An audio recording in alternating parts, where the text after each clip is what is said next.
Good morning, church. I hope you had a really good Thanksgiving break. Welcome to our Sunday morning services. We're going to start off with a little bit of world record trivia. Here we go. You can whisper to your neighbor what you think the answer is. What is the longest time someone has spent in the plank position?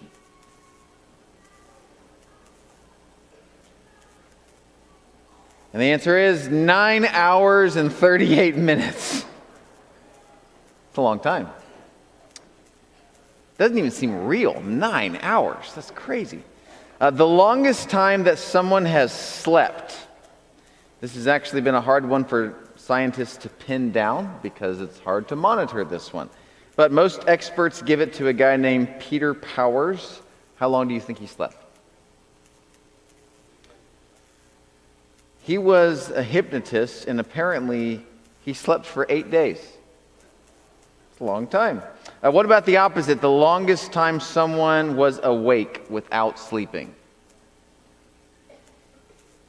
This is Randy Gardner, 11 days. It's a long time. Yes, he did have cognitive impairment after that event. He eventually recovered. Here's a more traditional one. A world record for the mile, like running. Do you know what that is? It's 3:43. Most consecutive push-ups without stopping. This one just is mind-blowing to me. 10,507. It's just silly. Who would... That can't be true. Somebody from Japan did that.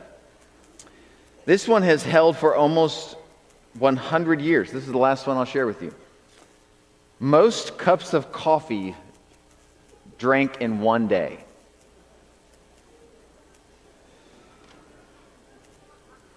All right, do you have your guesses in on this one? The answer is 157. See, and the story on this one, it's Time Magazine article, 1927, apparently in San Francisco, 6 guys got together at a coffee shop and they were just chilling in the morning, and one of them said, hey, let's have a contest. Let's see who can drink the most coffee today. And the winner was this guy named Albert Baker. He came out victorious, and he drank those 157 cups of joe in only 6 hours. I have not read the article, but my assumption would be that he died at the end of the article. I am fascinated by world records, one, because they show us the outer capacity of what human beings can do. But then also I really like world records because the feats of the best can often bring motivation to the average. So I'm not going to go out and do 10,000 push-ups, but I can do 10, and that makes me feel good. I have no desire to drink 157 cups of coffee. I'm good with my 2 per day. And there are some nights where I don't sleep very well, and I get up the next day and I'm grumpy, and I think I have to get through the day with only 2 to 3 hours of sleep. How am I going to do that? Well, just knowing that somebody in human history was able to do that after not sleeping for 11 days, at least gives me perspective. The extraordinary inspires the average. And this is true with world records, and it's also true with character. So my assumption is that you have a few people in your life that you can look to, friends, mentors, and they're really good at certain things, and you're just thankful that you have them in your life, because they give you something to aspire to. So I'm thankful that I have certain people in my life. Like, I am grateful that I know Lynn McMillan, because that guy just has a presence about him. I'm grateful that I know Max Pope, who's really good at making decisions, especially in complicated situations. I'm thankful that I have a friend like Jenny Jones. Jenny has this ability that when you're with her, she makes you feel like you're the only person in the world. I'm thankful for that part of her character. I'm thankful that I worked with a guy named Mark Taylor, who has this pretty uncanny ability to hold lots of people and projects together behind the scenes. He's really, really good at that. And I'm sure you have people like that in your life. You're just grateful. We're not talking about our petty jealousies, like, oh, I wish I was as creative as he was, or oh, I wish I could connect with people like she does. No, I'm talking about just gratitude. You're thankful for these kinds of people because they have the kind of character that gives you a reference point. We're all on this journey of sanctification, which is this lifelong process by which God forms us to the image of his Son. But it's really wonderful that there are some people that they're extraordinary at this or that, and we can look at those people and think, okay, that's where I'm going. Maybe someday I can get there on that particular virtue. I'd like to delve into a passage of Scripture, 1 Peter 5, which talks about a group of people which does just that. The Apostle Peter is writing this letter, and it's a circular letter, so it went to lots of different congregations. Peter at this point is older, so he's not his young, brash, sometimes impulsive younger self. At this point, he's older, he's wiser. He writes a lot about holiness and reverent fear and submission. And when he gets to chapter 5 of his letter, he talks about elders. And elders, in general, are a group of people that God has called to very high character. And they're the kind of people that we can look at and think, you know what? They've got something going on with this particular set of virtues that I'd like to aspire to. It's a reference point. Not every single individual elder that you've ever known will be good at everything, but collectively, this group of people God has called to a very, very high standard of character. And so I'm thankful that I know a lot of elders. When Peter wrote this passage years ago, so before we read it, I want you to keep this in mind. Peter knew that the whole church would be reading this letter. In other words, I think when Peter wrote his short letter, he wanted the average person that goes to church on a Sunday morning to read the section about elders. If Peter had just wanted this particular part to be for elder eyes only, he could have got a second piece of parchment out or rolled up a second scroll and put a little stamp on it, and it could have said for elder eyes only. But no, Peter puts this section in the letter because Peter thinks everybody should read this passage. So even though it's about elders, it really applies to us all. So here's what Peter says, 1 Peter chapter 5. He says, "To the elders among you, I appeal as a fellow elder and a witness of Christ's sufferings, who will also share in the glory to be revealed. Be shepherds of God's flock that is under your care, watching over them, not because you must, but because you are willing, as God wants you to be, not pursuing dishonest gain, but eager to serve, not lording it over those entrusted to you, but being examples to the flock. And when the chief shepherd appears, you will receive the crown of glory that will never fade away." So I read this passage over and over and over, thinking about how I might preach on it today in light of starting the elder selection process. And my plan A is there were several phrases in this passage I just thought, that's so powerful, it's practical, I want to work on this and that. And so I started thinking and reading and writing and studying, but I only got to one phrase. And so we're going to take a deep dive into one single phrase from this passage that I think is so, so important and so helpful. It's this little phrase, willing, because you are willing. Not because you must, but because you are willing. What does it mean to be willing?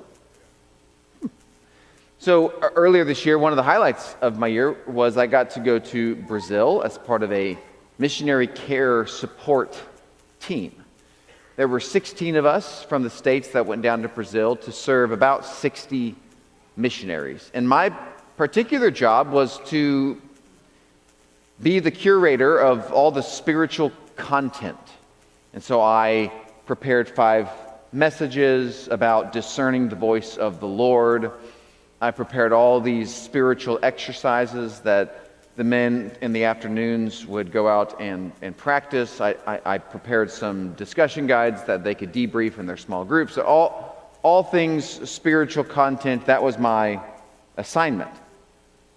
Now, we also had to sign up for different committees to do other things. That's just kind of the way it was. So I was signed up on the welcome committee and various other kinds of projects that needed help. So we show up to Brazil, and we get there before the missionaries do, and so we get all settled in, and the missionaries arrive on these buses, and when they come, it's all hands on deck, all 16 of us, and our job when they come is to greet them and then to carry their bags and these jugs of water to the dorms that they'll be sleeping in. And so everybody's supposed to do that. And this is great. Like, yes, this is what Jesus people are supposed to do. So they show up, I give a few hugs, and then I grab the first suitcase and the first jug of water, and I start walking off to this dorm. And this is where I didn't expect this, but I had these two inner voices in my heart start to surface, and they were in competition with one another. The first voice was the voice of the disciple. And this voice said, "Phil, this is great. You are the hands and the feet of Jesus right now. What a wonderful opportunity to serve." And the other voice is what I call the voice of the toddler. And this voice in my own heart said, "I don't want to do this. This is dumb. I am asked here to teach and to bring deep spiritual truths to these people. I don't want to carry this bag." Now, this voice was not super strong, and I did carry the bag, and I had a good time, but it was there. Now, I bring up this story simply to say this would be the unwilling spirit. You just don't want to do the thing that you've been asked to do. And you've all been there. You know what that feels like, the unwilling spirit. I love what Mark Taylor says about this. He said this years ago, and I'll always remember it. He said that on the one hand, we're all called to serve in our giftedness. And isn't that a good thing? You have a spiritual gift. Maybe you have the gift of organization, or the gift of leadership, or the gift of showing mercy to others, or the gift of teaching, or maybe you're just really creative and you can come up with all sorts of really cool ideas. Everybody's got a gift. And God has called us to serve in our giftedness. I mean, Peter talks about this in his letter. We are manifesting the various graces of God through our own giftedness, as he describes in chapter 4. But I love the flip side to it. And this is something Mark said years ago. I always remember. He said, we're also called at times to serve outside our giftedness. In other words, there will be times in your life where you are asked to do something you're not good at. And you don't even want to do it. But you do it anyway because you love the body of Christ. Like, everybody's called to serve outside their giftedness, at least every once in a while. And Peter is saying this is something that elders are particularly good at. So notice in the text in 1 Peter 5, it's not that these elders are secretly wishing to be elders. Oh, I'm really excited about this. I hope I get this position because this means I'm going to be influential, and this means people are going to respect me. No, you don't serve because you must. You're willing to. Okay, I'll do this if the church needs me to do it. And so yes, we all have gifts, and that's great, but sometimes you will be called to serve outside your giftedness. So in that vein, here are 3 truths about willingness. Truth number 1, willingness is more of an inner attitude than an exterior behavior. Even when Peter's talking about this, he's not describing external behaviors. More and more, he's describing what's going on in the heart. So willingness is a spirit within, and everybody has felt it. In fact, I'll describe a situation that most of you have been in, which makes willingness go really high. Anytime that you experience the aftermath of somebody else's crisis, you generally have a willing spirit. So for example, just a few days ago, I'm driving 2nd and Coltrane, and I witnessed a pretty bad wreck. 2 SUVs enter the intersection at the same time and collide. And I'm the first car in line waiting for the light to turn green. So boom, one car rolls over. And so I find myself in the first 15 seconds like, I just saw this. What do I do? And so Mary's with me, and we both jump out of the car, and we're the first people to get to the car. And we're trying to pry open doors. There's a kid screaming in one car. A guy's in a different car, and he's not saying anything. And then within 30 seconds, a lot of, 10 people are there, and there's someone from the military, and there's a nurse, and so they're definitely doing their thing. And then about 2 minutes later, the fire trucks get there. And by the way, everybody was okay from this accident. But this feeling inside of, I want to help. Like, I don't even have the skill sets for it. I'm not a medical person, but I so badly wanted to do something to help. And you've felt that before. So imagine if you had that spirit all the time. It would actually change how you live day to day if you could just harness this willing spirit all the time. Well, that's what Peter's talking about here. This a willing spirit. This is what elders do. And it's what all of us should aspire to become. Here's a second truth about willingness. Willingness is a testimony to the power of the small. So in the beginning of the Bible, Genesis, God gives what has become known as the creation mandate to Adam and Eve. Fill the earth and subdue it. Another way of talking about this deep theological idea is that God has commissioned human beings to bring order to chaos, or order out of chaos. This is what God does at the very beginning. He brings creation out of this void, and then he asks human beings to do the same thing with the created world. And so as the biblical narrative unfolds, we find so many men and women in the Old Testament and New doing this. So Adam and Eve build a garden. Noah builds a boat. He's bringing order out of chaos. David leads a nation. He's bringing order out of chaos. And it's very easy to think about all the big stuff when we're talking about the creation mandate. But the creation mandate is also a call to the small. So Sarah in the Old Testament just cooks a meal for these 3 men that turn out to be angels. Or in the New Testament, this woman puts 2 coins in the collection offering receptacle of the temple. Or Jesus welcomes the little children. The more you read the biblical story, God is always paying attention to the small. And so for people that practice this spirit of willingness, usually it's going to be with very, very small things. Or at least things that you wouldn't associate with the big kingdom kind of works. In fact, when you think about how God works out his will in the world, what spheres of existence does God use to carry out his desires? All of them. So for example, think about accounting. How many of you are accounting or accountants in the room? Just raise your hand. Or you're in school for accounting. I know some wonderful accountants. So it's really easy to think that accountants, well, we're just crunching numbers. That's all we do. It's just a bunch of spreadsheets. Yeah, but you're actually doing kingdom work. Because by crunching those numbers and organizing those spreadsheets, you are actually creating the kind of environment by which business and family and life and ministry can flourish. Without accountants, there's so many things that can't happen. Or you think about housework. Nobody, I don't know anybody, maybe they're out there. I don't know of anybody that likes it.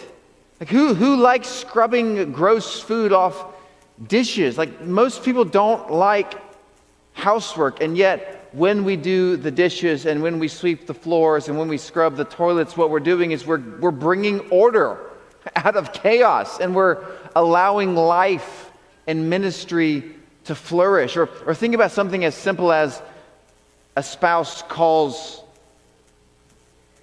their loved one, or a spouse calls a spouse in the middle of the day and says, hey, just checking on you, how you doing today? Well, that's little. And yet what are they doing? They're bringing order out of chaos. They're maintaining the relationship. Or just think about friends doing that. One friend texts another friend, hey, how are you doing today? Or I'm praying for you today. What a simple thing to do. But when we do that, when we check on each other relationally, what we're doing is we're bringing order out of chaos, even in the very, very small things of life. Or even Here's another one. Think about email. You go to the computer, you delete all the stuff that's spam mail, and then you start attending to the actual emails that need your attention, and sometimes you don't like it. Oh, why do I have to do this?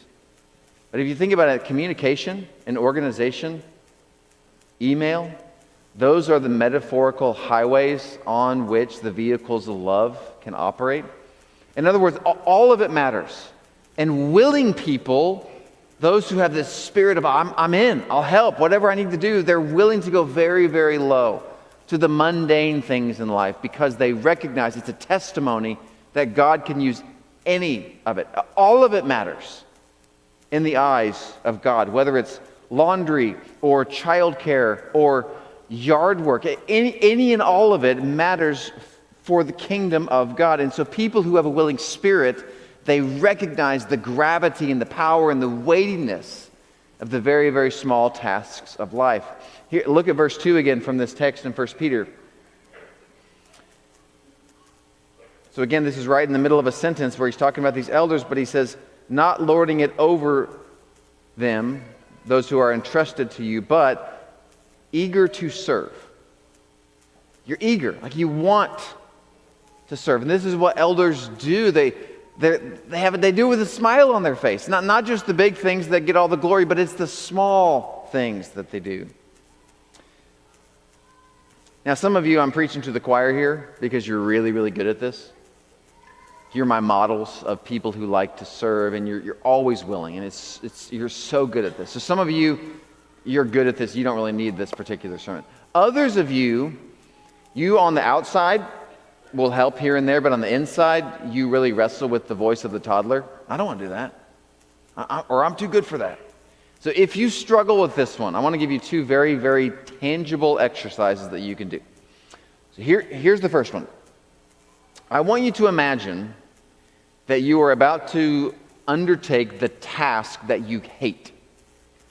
So maybe for you it is email. You're like, I got to sit down and type out these emails. Or maybe for you there's a stack of papers in your house and it's just buried in some corner. And about once a month you say to yourself, oh yeah, I need to get to that. Yep. Okay. And then you just do something else. Or maybe it's a person like every week you think, I've got to reach out to so-and-so, but you never do it. So just think about whatever task is you just don't like. Or maybe it is the dishes. I don't know. Or maybe you've been asked to lead your small group and you're thinking, why am I doing this? I'm not good at this. I don't want to lead my small group. So get your task in your head and you're staring at it and you don't want to do it. So here's the mental exercise. I want you to imagine that an elementary-aged child comes over to you with her Bible open. And right as you're contemplating whether or not you want to do this terrible task in front of you, this little girl reads this verse from Colossians. So imagine a kid's voice. Whatever you do, work at it with all of your heart, as working for the Lord and not for human masters. So she reads this verse to you, and then she says, how do you practice this verse with what you're about to do right now? What would you tell the kid? So whatever your answer is to that question, that's your on-road to a willing spirit. However you explain to a child how you're working with all of your heart as for the Lord and not just for people, that's how you do whatever the task is that you don't want to do, or that's how you have a willing spirit. Here's a second mental exercise. So again, same setup. You're right there about to start, or you're having difficulty starting this task that you don't want to do because you're unwilling. I mean, maybe the dishes in the sink are 3 weeks in the making, and you're just like, I just don't know if I can do it. I don't know. And the doorbell rings. In fact, before I keep going with this scenario, this actually came from my own quiet time meditation the other day. I was in Luke 19, the Zacchaeus story. And in that story, there's one line where Jesus says, I must stay at your house today. And I just sat with that line for a while. I must stay at your house today. And just the place my prayer took me in that quiet time was simply this simple idea that obviously we've been called to follow Jesus, yes. But there are some times that it seems like Jesus just wants to accompany us with what we're already doing. That's what he's telling Zacchaeus. I'm coming over. I'm coming to your house. So sometimes Jesus just wants to accompany us with what we're doing in our day. So go back to you're sitting there, the mountain of dishes are before you, or you're about to type the email, or you're thinking about what am I going to leave for my small group, whatever it is for you, the thing you don't like to do. You have a list of 30 people you have to call or something, I don't know. Doorbell rings, and just roll with me on this. I know this is kind of out there, but you answer the door and it's Jesus. You're like, Jesus, hello, how are you? What can I do for you? And Jesus says, actually, I don't want you to do anything. You keep doing whatever you're doing with your day. I just want to hang out with you while you do it. And so you walk back in to the kitchen sink, and like your heart's racing, like, what is going on?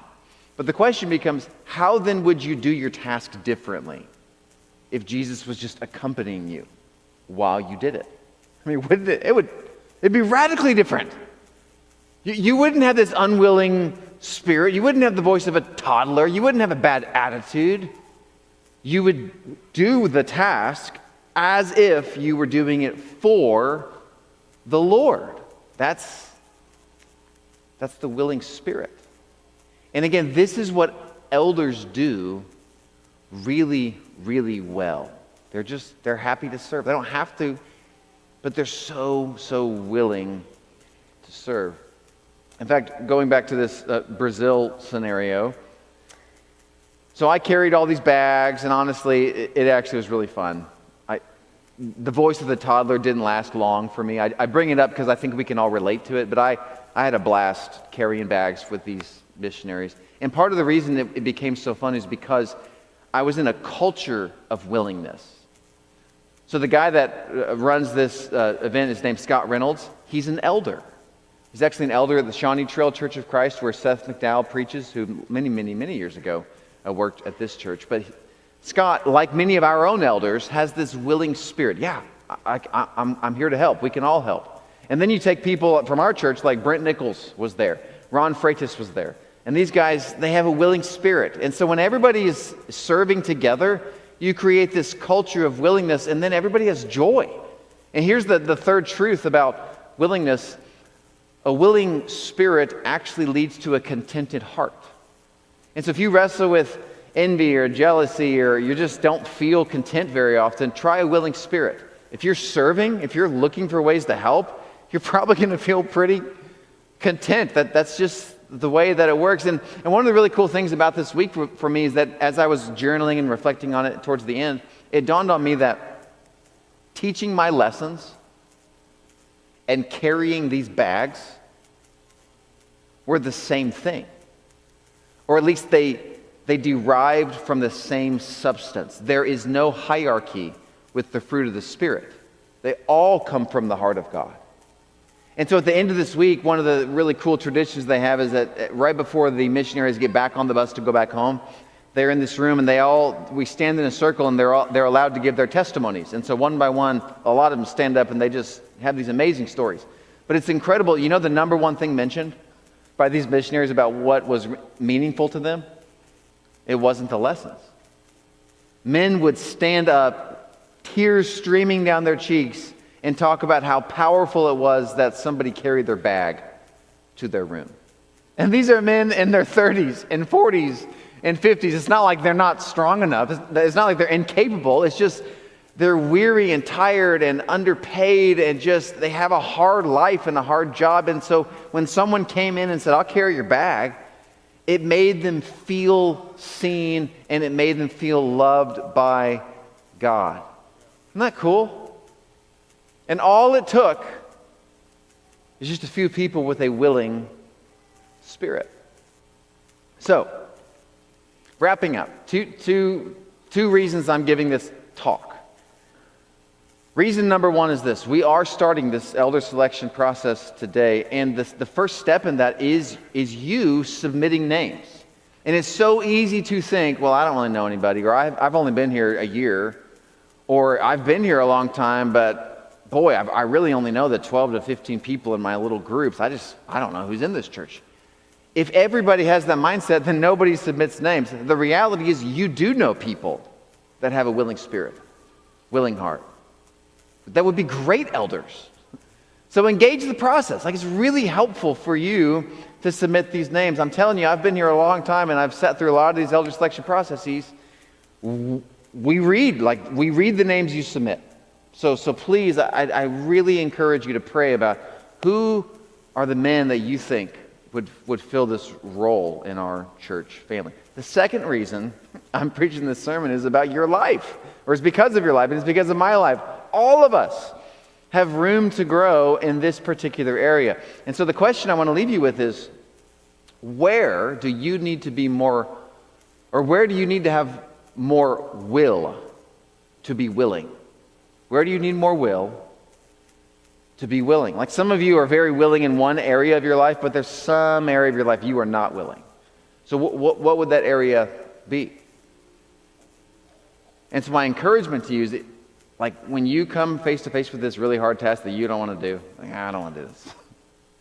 Go through one of the exercises and then just go for it. Because the more of a willing spirit you have, I'm telling you, the more contented of a life that you will also have. And the reality is, when we practice the willing spirit, we become like Christ. Jesus was the best at this. The Gospels are very clear that Jesus didn't want to die. At the end, at least. He has this human moment. He's at the end. I don't know about this. He's sweating these drops of blood. He's on his knees praying in the garden. And in this famous prayer, you know what he says. He says, but not what I will, but what you will. And in other words, the reason that you have experienced salvation is because of the willingness of Jesus. And as we follow him, we become more like him. And so yes, what's the one area of your life that you feel like you need to be more willing to serve? So we're going to sing now as we celebrate our Messiah and our King. And if you want to be baptized and formally adopted into his family and receive the forgiveness of your sins, I'll be down front to receive you. And if you have a burden on your heart and you want to be shepherded by our amazing elders who love you so deeply, they'll be in the back two atriums, and we'll be ready to pray with you this morning. Let's stand and sing.